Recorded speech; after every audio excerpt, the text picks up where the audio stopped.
आज की कथा में प्रस्तुत करते हैं माता पार्वती और भोलेनाथ जी का पुनर्मिलन कैसे होगा।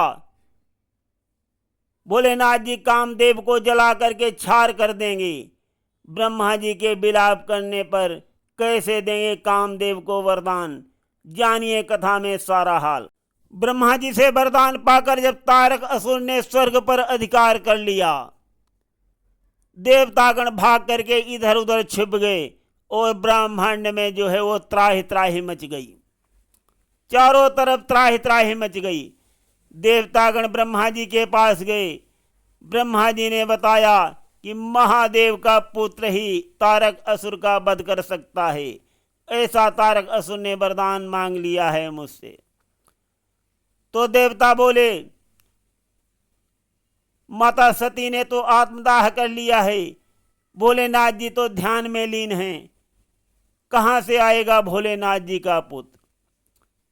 ब्रह्मा जी ने सुझाव दिया, अगर कामदेव जाकर के भोलेनाथ जी के हृदय में क्षोभ उत्पन्न करें तो ये काम बन सकता है। माता पार्वती ने पुनर्जन्म ले लिया है और भगवान भोलेनाथ जी से मिलने के लिए, उनसे विवाह करने के लिए घोर तपस्या कर रही हैं। कठिन तपस्या चल रही है उनकी, किंतु भोलेनाथ जी भी तपस्या में लीन हैं। उनको कुछ खबर ही नहीं है। अगर कामदेव जाकर के उनके मन में क्षोभ उत्पन्न करें तब उनको माता पार्वती की याद आ सकती है। तो कामदेव को याद किया ब्रह्मा जी ने और पूछा, क्या तुम जानते हो तुम कहां से उत्पन्न हुए हो? कामदेव बोले, जी हाँ, मुझे अच्छी तरीके से मालूम है, मैं आपके वक्ष से उत्पन्न हुआ हूँ। ब्रह्मा जी बोले, हाँ, इसीलिए तुम्हारा प्रधान भाव ये है कि तुम मेरे हृदय से प्रकट हुए हो और दूसरों के हृदय में प्रवेश कर सको। यही मेरे लिए सबसे बड़े आनंद की बात है। मेरे धनुष की झंकार है, प्रेम की प्रथम बहार है।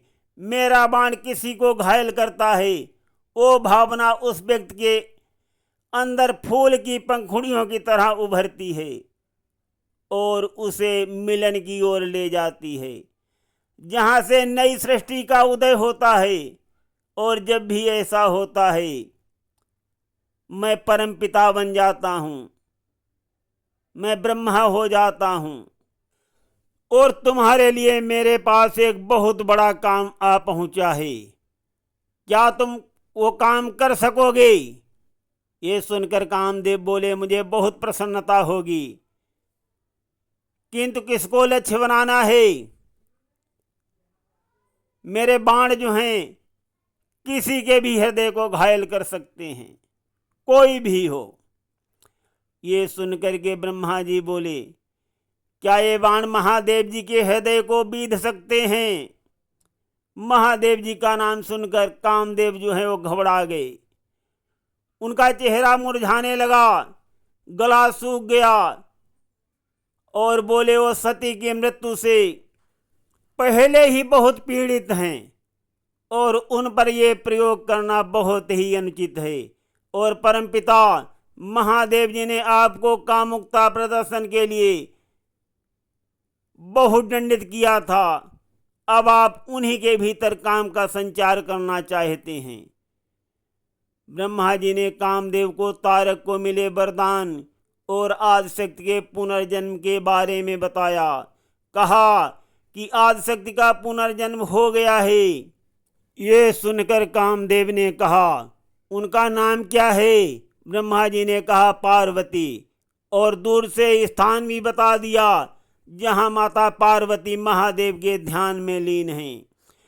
काम केवल तुम ही महादेव को ध्यान से बाहर ला सकते हो। तुम्हें उनके भीतर वासना का संचार करना होगा, उनके मन में पुनः प्रेम को जगाना होगा। सारा हाल कामदेव को ब्रह्मा जी ने समझाया। कहा कि पार्वती जी ने शिव की आराधना और तपस्या अभी थोड़े समय पहले ही आरंभ की थी। पार्वती जी ने 3 बहनों के साथ जन्म लिया था।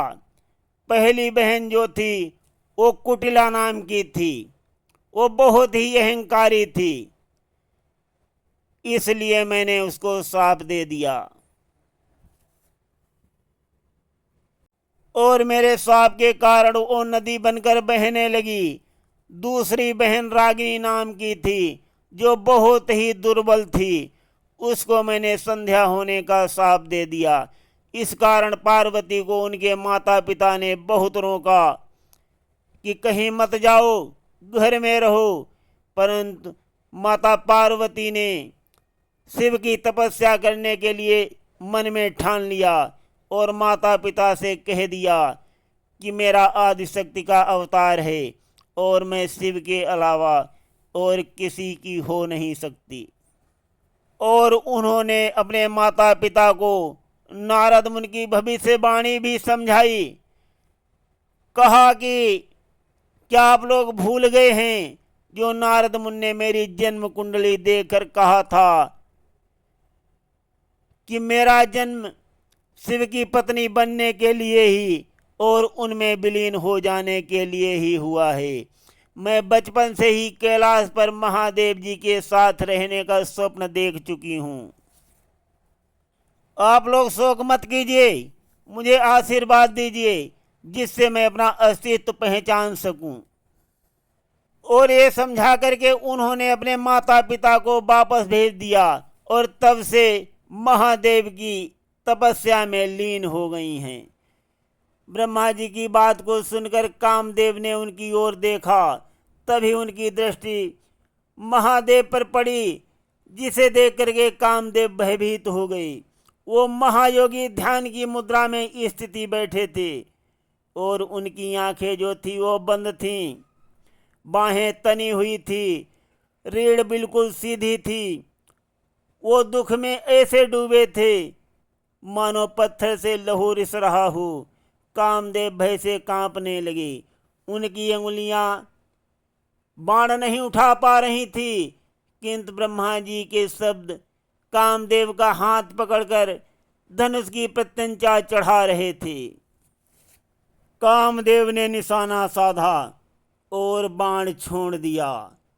बाण जैसे ही शिव की ओर बढ़ा, मधुमक्खियां गुंजाने लगीं और पक्षी गुनगुनाने लगे, सुगंधित बयार बहने लगी और महादेव के केशों को सहलाने लगी। उसने महादेव के नथनों से प्रवेश करके इंद्रियों को सिक्त कर दिया। कामदेव के प्रभाव से बसंत प्रकट हो गया और मिलन की ऋतु, प्रकृति में मिलन का संभोग, इस प्रकार से ऐसा मौसम बन गया और भोलेनाथ के हृदय में कामदेव का बाण जो है वो उतर गया। उसके 4 पुष्प शिव के चट्टान जैसे दृढ़ मन से जड़े जमाने का प्रयास करने लगे। वे उनके भीतर प्रेम जगाने का प्रयत्न कर रहे थे और संताप के ढेर से भाव उत्पन्न करना चाह रहे थे। ये समझकर भगवान भोलेनाथ जो हैं वो कुपित हो गए। उन्होंने अपने नेत्र खोल दिए, फिर उन्होंने तीसरा नेत्र भी खोल दिया। जब शिव तीसर नयन उघारा और देखत कामजार भयो छारा। आगे का भाग हम बाद में सुनाएंगे, सुनते रहिए। धन्यवाद।